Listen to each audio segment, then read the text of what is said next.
Everyone wants something at work: a promotion, recognition, more autonomy, better results, a seat at the table. And most people spend years chasing those things through the same strategy. Work harder, be more visible, prove yourself, outperform. And for some people, some of the time, that works. But here is the question nobody is asking. What if the fastest, most sustainable way to get everything you want at work has nothing to do with focusing on yourself at all? What if the answer was the team? That is what today is about. Not a soft conversation about collaboration. A real science-backed, strategically intelligent argument for why the people who shift their focus from personal gain to collective success end up with more influence, more results, more of everything they were chasing individually than the ones who never made that shift.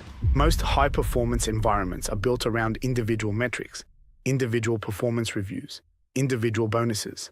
And that structure, however well-intentioned, quietly trains people to compete with the people sitting next to them, to protect their ideas, to be cautious about sharing credit, to measure their value in comparison to others rather than in contribution to something larger. It is a system that produces a particular kind of behavior. And that behavior, at scale, is one of the most common reasons organizations underperform despite being full of genuinely talented people. Because here is what the research consistently shows. Teams that operate from a collective mindset, where the success of the group is the primary measure, where people actively invest in each other's growth, where the win is shared, those teams do not just feel better to be part of, they produce better outcomes, measurably, consistently, and across almost every industry and context.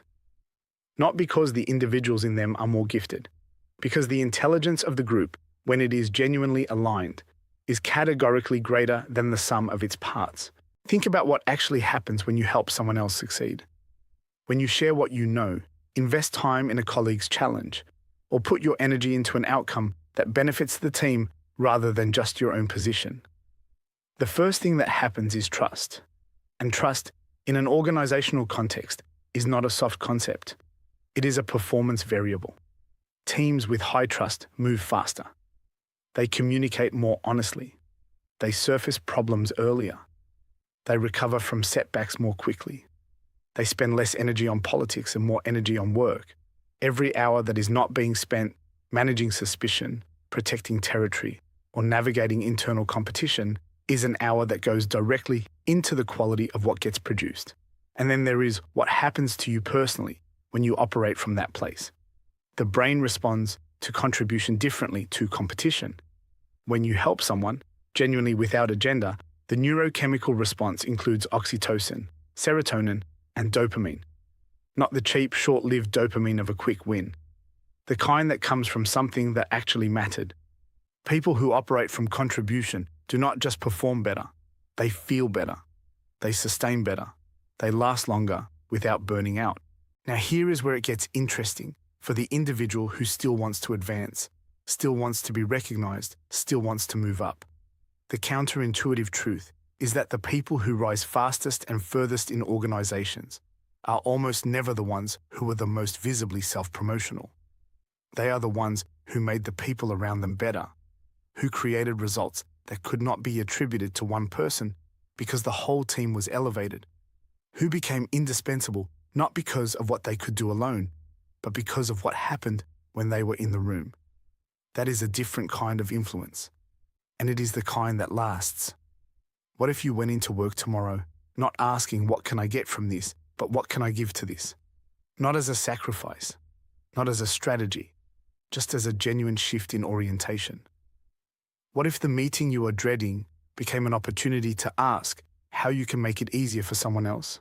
What if the colleague who frustrates you became a project, not to fix them, but to understand what they need to do their best work?